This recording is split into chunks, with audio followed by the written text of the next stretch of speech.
Hello guys, good evening to all. I am Pradeep Kumar. Welcome back to my YouTube channel. Today I will discuss about the flat weld numerical problems. आज हम discuss करने वाले हैं।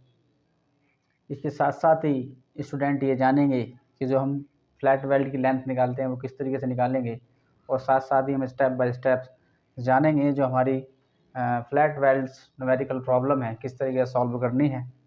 जैसे कि आपको मैंने क्वेश्चन ऑलरेडी यहाँ पर वाइट बोर्ड पर लिख दिया है ना। आप इसको रीड कर सकते हैं और साथ साथ ही हम इसको रीड करेंगे। जैसे कि आपका दिया है, find the appropriate length of side weld to joint a 120 mm into 12 mm plate with another 160 mm to 12 mm plate by a lap joint।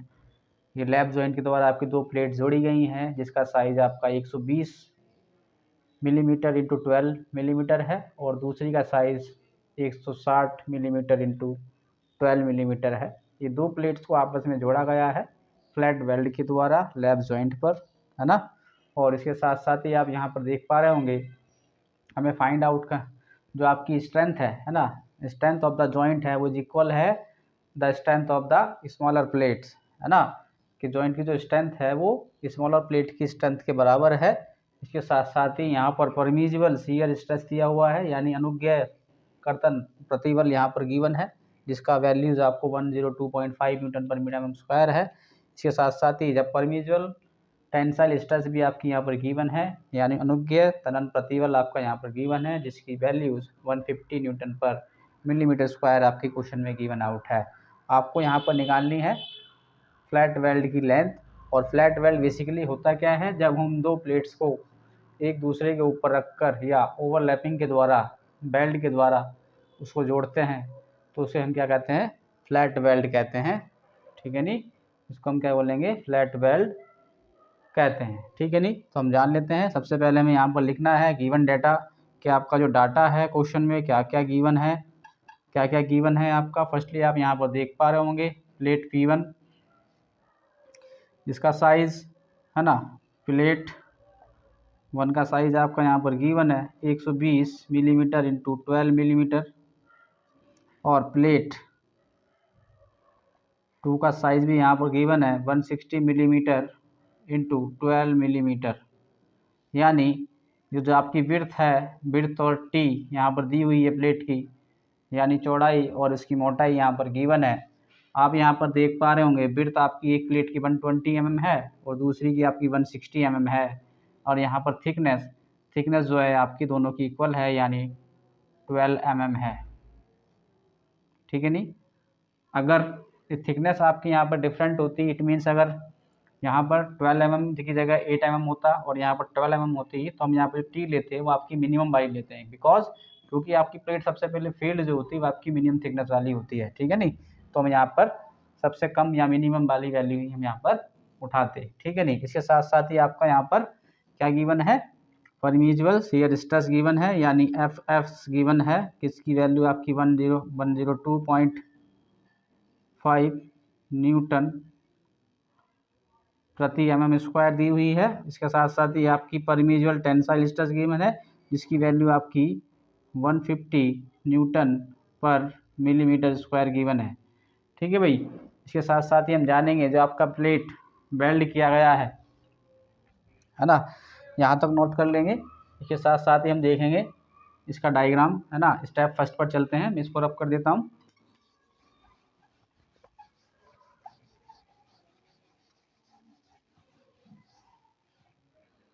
जैसे कि आपको दो प्लेट्स दी हुई हैं, एक प्लेट की जो विड्थ है वो आपकी 160 है, और इसके साथ साथ ही जो दूसरी प्लेट की विड्थ है वो आपकी 120 है, यानी इसके अंदर ही आएगी, है ना। 160 आपकी लेस होगी, और ये भी प्लेट जो है आपकी इस तरीके से ये जोड़ी गई हैं। मैं कंटिन्यूटी दिखा देता हूँ, ये आगे तक है, ये भी आगे तक है, और साइड वेल्ड की जो लेंथ है हमें ये निकालनी होगी L1, और ऐसे ही आपको ये L2 निकालनी होगी, जो ना बोथ साइड आपका क्या गया है, वेल्ड किया गया है। जैसा कि आप डायग्राम में देख पा रहे हैं, ये मैंने वेल्ड अप्लाई किया है बोथ साइड, ठीक है भाई। तो साइड वेल्ड आपको इस तरीके से यहाँ पर लेंथ निकालनी है L1 और L2, है ना। इसके साथ साथ ही यहाँ पर हमें स्ट्रेंथ निकालनी होगी इस प्लेट की, और ब्लैड जो आपकी फ्लैट वेल्ड है उसकी स्ट्रेंथ, इन दोनों को हमें कंपेयर करना होगा, एक दूसरे के इक्वल रखना होगा, और इक्वल रखने के साथ साथ हम यहाँ पर इसकी लेंथ निकाल पाएंगे, ठीक है नहीं। तो आइए चलते हैं स्टेप 1 की तरफ। स्टेप फर्स्ट हम यहाँ पर निकालने जा रहे हैं। स्टेप फर्स्ट में हम फर्स्टली क्या निकालने वाले हैं, टेंसाइल स्ट्रेंथ निकालेंगे स्मॉलर प्लेट यानी 120 mm वाली, ठीक है नहीं। इसकी जो विड्थ है ये कितनी है, 120 है, और इसकी विड्थ आपकी कितनी है, ये आपकी 160 mm है। ये कितनी है, 160 mm। इस तरीके से हम यहाँ पर निकालेंगे। 120 mm आपकी ये है, सही से लिख देता हूँ, 120 mm ये आपकी विड्थ है। इसकी थिकनेस की बात करें तो थिकनेस आपकी यहाँ पर दी हुई है 12 मिलीमीटर। आई होप आपको डायग्राम समझ में आ गया होगा। ये दोनों प्लेट क्या की गई है, ओवरलैप, यानी इस तरीके से एक दूसरे के ऊपर रख के जोड़ी गई है। ये प्लेट है, इसके ऊपर रख के यहाँ पर क्या किया गया है, बीच में यहाँ पर वेल्ड किया गया है साइड में, ठीक है नहीं। आइए तो फर्स्टली हम निकालेंगे tensile strength of smaller plate, है ना। स्मॉलर प्लेट की स्ट्रेंथ निकाल लेंगे। तो यहाँ पर कितना आने वाला है, फॉर्मूला मैंने आपको बताया था, tensile strength of smaller plate PT equals to LW length of weld into T into FT होता है, ठीक है भाई, इंटू FT होता है। और यहाँ पर LW अगर हम स्मॉलर प्लेट की निकाल रहे हैं तो स्मॉलर प्लेट के साथ साथ हम यहाँ पर LW की जगह विड्थ को लेंगे, ठीक है भाई, क्योंकि हम प्लेट ही निकाल रहे हैं। तो प्लेट की जगह हम LW यानी length of weld is equal to B करेंगे। तो आपका यहाँ पर स्मॉलर प्लेट की टेंसाइल स्ट्रेंथ आ जाएगी, जो कि B हो जाएगा आपका यहाँ पर T हो जाएगा, यहाँ पर FT हो जाएगा। ऐसे ही आपका कितना आ जाएगा, ये 120 इंटू 12 इंटू 150। कैलकुलेट करेंगे सभी स्टूडेंट कैलकुलेटर से, और ये आपका कैलकुलेटर करने पर आ जाएगा 21,600 न्यूटन। 21,000 ये आ जाएगा आपका 21,600 न्यूटन। किलो न्यूटन में हम निकाल लेंगे तो आपका 216.0 किलो न्यूटन हो जाएगा। 10⁻³ से डिवाइड करेंगे तो आपका इतना आने वाला है, 216 किलो न्यूटन ये आने वाला है। इसके साथ साथ ही हम यहाँ पर स्टेप 2 पर चलेंगे। चरण 2 पर आप क्या निकालने वाले हैं, साइज ऑफ बेल्ट निकालेंगे, जो कि किसके काम आने वाला है, स्ट्रेंथ ऑफ जॉइंट निकाल की, जॉइंट की जो आपकी जोड़ की जो सामर्थ्य है उसको निकालने के लिए फर्स्टली, है ना, क्या निकालना पड़ेगा, हमें थ्रोट थिकनेस निकालनी पड़ेगी, साइज ऑफ बेल्ट निकालना पड़ेगा, ठीक है नहीं। तो डिटरमाइन साइज ऑफ वेल्ड, जो कि हम कैपिटल S से डिनोट करते हैं। साइज ऑफ बेल्ट होता क्या है, हमने एक कंडीशन पढ़ी थी प्रीवियस वीडियो में, आप देखेंगे तो मैंने आपको डिस्क्रिप्शन या स्पेसिफिकेशन में आपको पढ़ाया था कि जो हमारी साइज ऑफ द बेल्ट होती है वो कितनी होती है। अगर आपकी thickness less than equal to है 10 mm से 10 mm तक है, तो साइज ऑफ बेल्ट S की वैल्यू आपकी कितनी होगी, 3 mm होगी, ठीक है भाई, 3 mm होगी। क्लियर है। अगर थिकनेस आपकी 10 से ग्रेटर है और किसके बीच में है, 20 mm के बीच में है, तो थिकनेस आपकी 5 mm होगी। ऐसे ही थिकनेस अगर 20 mm से क्या है आपका ग्रेटर है, और 32 mm से क्या है, लेस देन है, 32 mm तक आपका ग्रेटर इक्वल टू है, तो आपकी T की वैल्यू 6.5 होने वाली है, ठीक है भाई, कितनी होने वाली है, 6.5। इसके साथ साथ ही, है ना, अगर ग्रेटर देन आपका T जो है आपका ग्रेटर देन 32 mm है, तो हमने आपको थिकनेस कितनी बताई थी, है ना, ये आपका कितना हो जाएगा, T माइनस S मिनिमम हमने यहाँ पर बताया था, ठीक है भाई। S मिनिमम यहाँ पर हमें कर देंगे, thickness of plate minus S minimum, और S मिनिमम आपका कौन सी है, ये क्या है, S मिनिमम यानी मिनिमम वैल्यू ऑफ वेल्ड लेंगे, चाहे जो प्लेट आपकी कितनी है, 2 mm में 3 mm में आपको ये 3 mm लेना है। ठीक है भाई। तो इसकी रेंज हम देखें तो हमारी प्लेट की थिकनेस किसके बीच बैठ रही है, 10 और 20 के बीच में बैठ रही है। तो साइज, मिनिमम साइज कितना हो जाएगा आपका, 5 mm हो जाएगा भाई। ठीक है भाई, साइज ऑफ बेल्ट मिनिमम कितना हो जाएगा, 5 mm हो जाएगा। और मैक्सिमम साइज ऑफ बेल्ट कितना होगा, यहीं पर लिख लेता हूं मैं, मैक्सिमम साइज ऑफ वेल्ड क्या होता है, T-1.5 करेंगे तो आपका साइज ऑफ मैक्सिमम आ जाएगा निकल के, यानी 12 - 1.5 यानी कितना आने वाला है आपका 10.5 आने वाला है ना। मैक्सिमम कितना आने वाला है 10.5 mm, एस की वैल्यू ही आने वाली है। ठीक है भाई, एस मैक्सिमम, यानी मैक्सिमम हम जो ले सकते हैं बेल की थिकनेस वो आपकी 5 mm से 10.5 mm तक ले सकते हैं। ये रेंज आपकी आ रही है ना। मिनिमम साइज ऑफ वेल्ड हम यहाँ पर निकाला था, जो आपकी ये कंडीशन ड्रॉ करेगा, पहली, दूसरी, तीसरी और चौथी, ये 4 कंडीशन होती हैं मिनिमम साइज ऑफ बेल्ट की। मैक्सिमम के लिए हम T-1.5 mm लेस करेंगे तो आपका मैक्सिमम बेल्ट की जो थिकनेस है वो निकल के आ जाएगी। आई होप यहाँ तक आपको समझ में आ गया होगा। अब हमारी जो रेंज आ रही है एस मिनिमम और 5, आपकी ये 2 रेंज आ रही हैं है ना। 10.5 mm से ज़्यादा नहीं होना चाहिए और 5 mm से हमारा कम नहीं होना चाहिए। इसलिए हम यहाँ पर क्या कर लेंगे, let's take size of belt, हम यहाँ पर क्या प्रीफर कर लेंगे, let's us taken size of weld is 9 mm। ठीक है भाई, हम यहाँ पर 9 mm ले रहे हैं, जो कि ना तो 10.5 से ज़्यादा है और ना ही आपका 5 mm से कम है। ठीक है भाई, तो 5 mm से ज़्यादा लेंगे और 10.5 से कम लेंगे तो हमारा, हमने यहाँ पर वैल्यू जो मान लेंगे वो आप 9 mm यहाँ पर मान सकते हैं। आई होप यहाँ तक साइज ऑफ बेल्ट आपका समझ में आ गया होगा, किस तरीके से हमें क्या करना है, अज्यूम करना है। ठीक है नहीं, अब हम स्टेप 2 पर चलते हैं, यहाँ तक आपको नोट हो गया होगा। स्टेप 3 पर चलेंगे आप।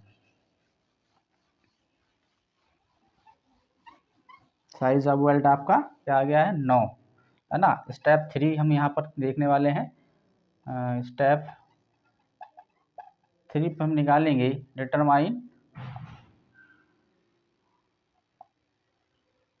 Determine throat thickness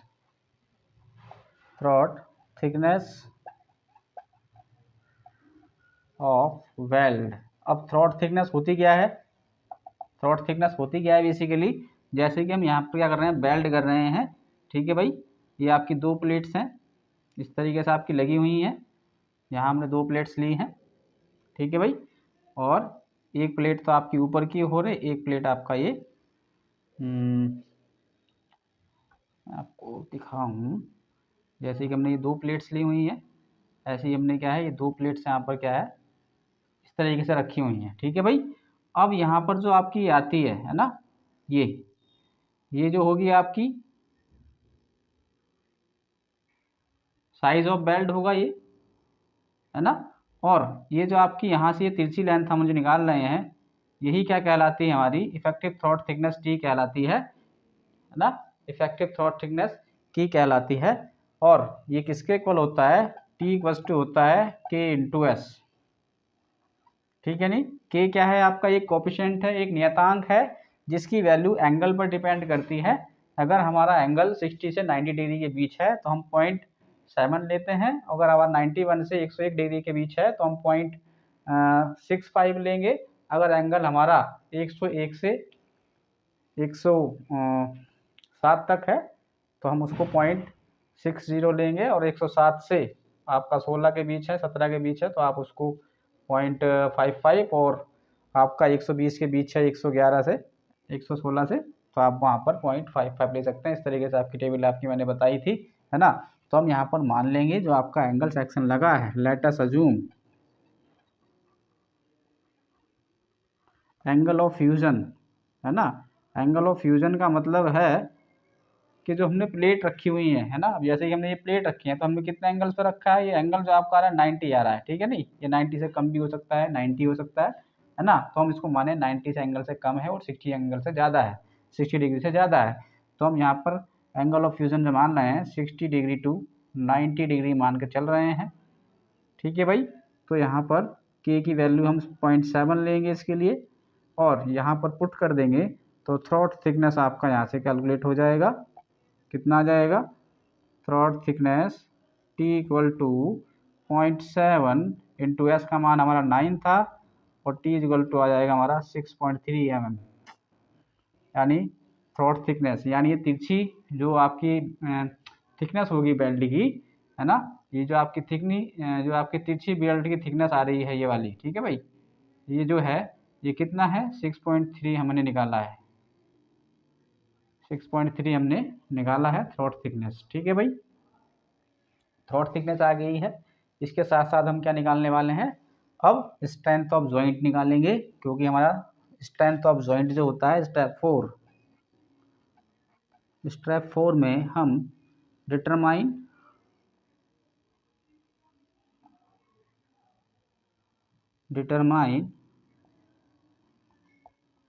strength of joint, ठीक है भाई। जॉइंट यानी जोड़ की सामर्थ्य अगर हम निकालेंगे, है ना, जोड़ की सामर्थ्य ज्ञात करेंगे तो हम क्या निकालने वाले हैं फॉर्मूला, और इसका फॉर्मूला क्या होता है LW length of weld into T into FS। अब यहाँ पर शियर स्ट्रेस हमने इसलिए लिया है क्योंकि आपका जो बेल्ट कनेक्शन है यहाँ पर क्या आ रहा होगा, जब इसको हम बेल्ट कर रहे हैं इन बोथ साइड में, यहाँ पर जब बेल्ट अप्लाई करते हैं तो यहाँ पर क्या है आपका शियर स्ट्रेस यहाँ पर क्या हो रहा होगा, डेवलप हो रहा होगा, और इसलिए हमने यहाँ पर क्या लिया है शियर स्ट्रेस कंसिडर किया है कि आपका जो बेल्ट है उसमें आपका शियर स्ट्रेस क्या हो रहा होगा, डेवलप हो रहा होगा ड्यू टू अप्लाई लोड। तो हमने यहाँ पर फॉर्मूला भी यही लगाया है F=LW into T into FS। हमने यहाँ पर FT नहीं लेना है, FT हम कब लेंगे, जब आपका हम टेंसाइल स्ट्रेस कब मेजर करेंगे, जब हम बट वेल्ड लगाएंगे यानी एंड टू एंड जोड़ेंगे, तो वहाँ पर हम कंप्रेसिव स्ट्रेस और टेंसाइल स्ट्रेस को कंसिडर करते हैं। लेकिन ऑलवेज हम जो लैप जॉइंट बना रहे हैं या फ्लैट वेल्ड लगा रहे हैं, हम स्ट्रेंथ ऑफ जॉइंट जब मानेंगे वहाँ पर हम शियर स्ट्रेस के अकॉर्डिंग ही डिजाइन करेंगे, ये बात याद रखेंगे। तो ये फॉर्मूला होता है हमारा स्ट्रेंथ ऑफ जॉइंट निकालने का, ठीक है, जैसे कि आप देख पा रहे होंगे, है ना। क्वेश्चन में आपका गिवन है, अगर क्वेश्चन में नहीं भी गिवन है तो हम क्या करने वाले हैं, strength of joint is equal to किसके करने वाले हैं, स्ट्रेंथ ऑफ जॉइंट, है ना, गिवन यानी क्वेश्चन में दिया हुआ है ना। अगर क्वेश्चन में दिया हुआ तो ठीक है, नहीं दिया हुआ तो फिर भी हम क्या करेंगे इक्वल कर लेंगे strength of joint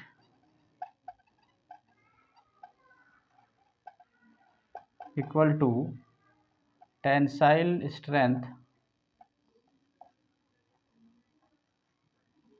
of smaller plate. ये आपका दिया हुआ था क्वेश्चन में कि आपका जो स्ट्रेंथ ऑफ जॉइंट है वो स्मॉलर प्लेट के स्ट्रेंथ के जॉइंट के बराबर है। अब यहाँ पर हमारा LW into T into FS और उसकी वैल्यू आपकी आई थी 216,000 न्यूटन में आई थी, ठीक है जी, वैल्यू रख देंगे।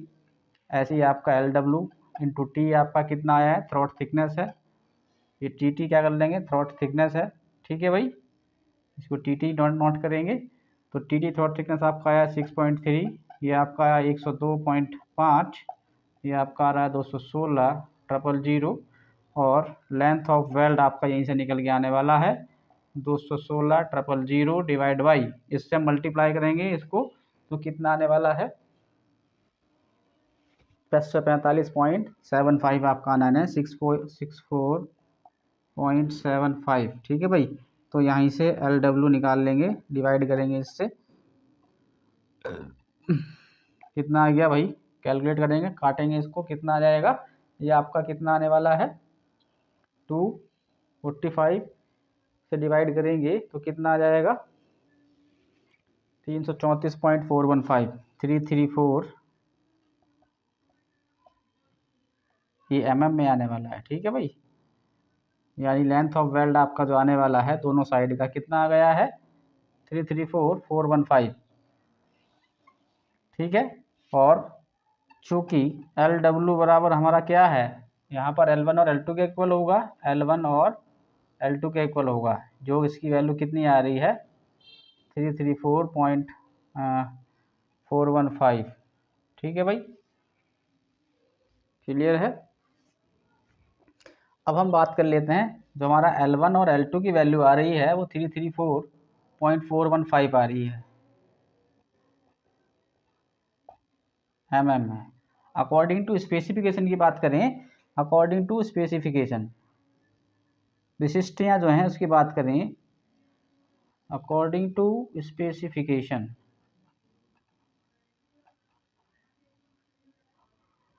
स्पेसिफिकेशन है ना।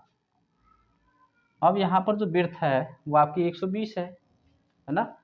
The minimum lapping should not be less than the breadth of the thin plate, है ना। यानी जो आपका जो लैपिंग है वो 120 mm से कम नहीं होना चाहिए। क्या लिखा हुआ है, the minimum length of weld is not less than the width of thinner plate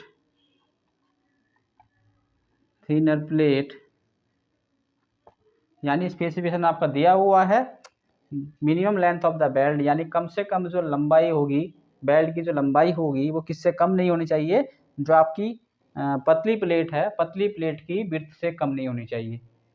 overlapping, ठीक है नहीं, मिनिमम ओवरलैपिंग कर लेंगे, ठीक है नहीं, मिनिमम ओवर या लैपिंग कर देंगे, लैपिंग, ठीक है नहीं, लेंथ की जगह लैपिंग कर लेंगे।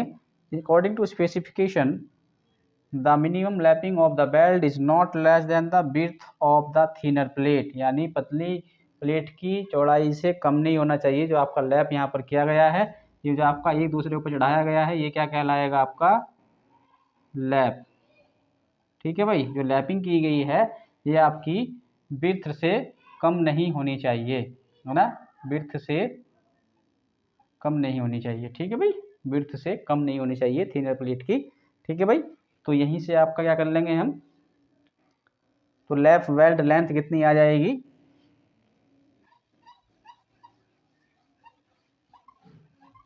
यहाँ तक नोट कर लेंगे, लैप वेल्ड लेंथ कितनी हो जाएगी, 120 है, क्योंकि इसकी थिक विड्थ की 120 है, और दोनों साइड आपका कितना हो जाएगा, अगर 120 लेंगे तो आपका कितना आ जाएगा, 120 यानी आपका 40, यानी 240 mm का आ जाएगा लैपिंग साइड बेल्ट की लेंथ आ जाएगी।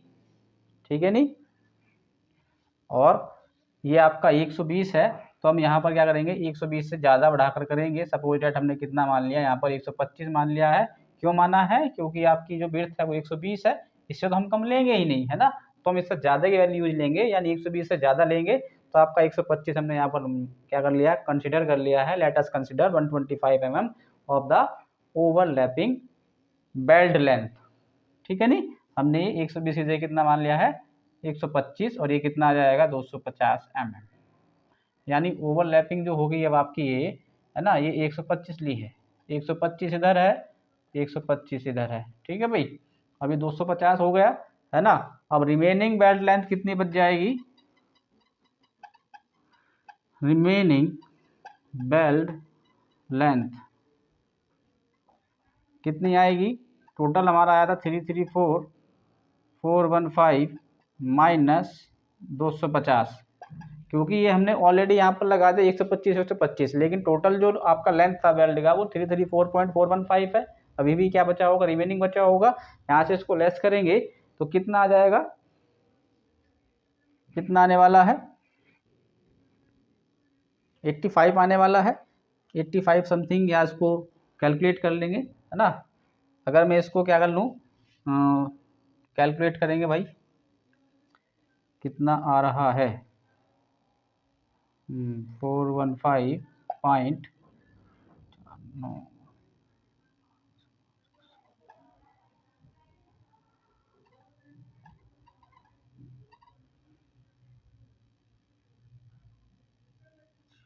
415 9 बच्चा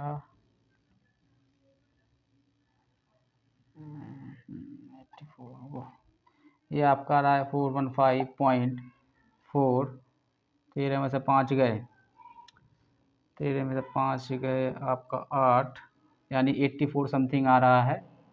यानी ये आपकी जो लेंथ है रिमेनिंग है ना। अब इसको क्या करना है हमें, एंड साइड क्या करेंगे, लेंथ ऑफ एंड वेल्ड निकाल लेंगे, ठीक है नहीं। तो length of and weld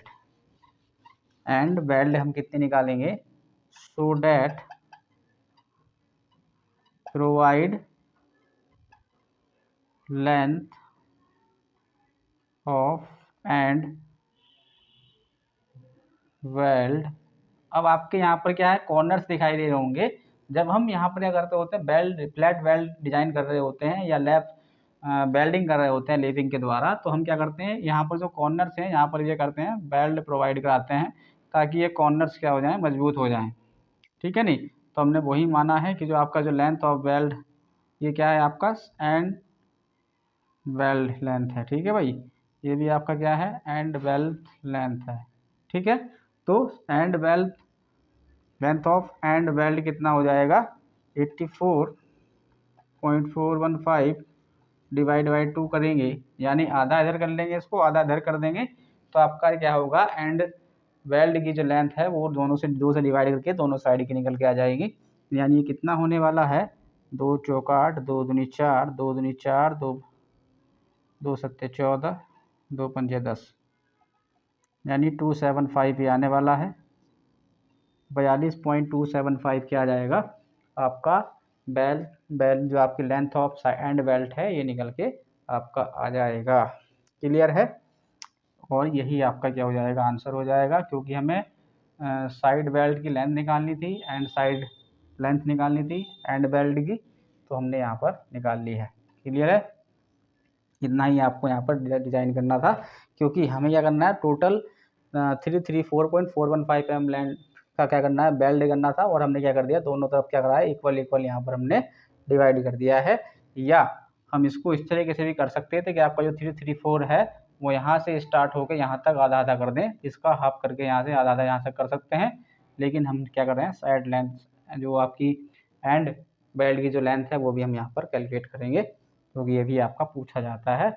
I hope यहाँ तक आपको न्यूमेरिकल प्रॉब्लम समझ में आ गई होगी। क्लियर है। स्क्रीनशॉट ले लेंगे सभी स्टूडेंट।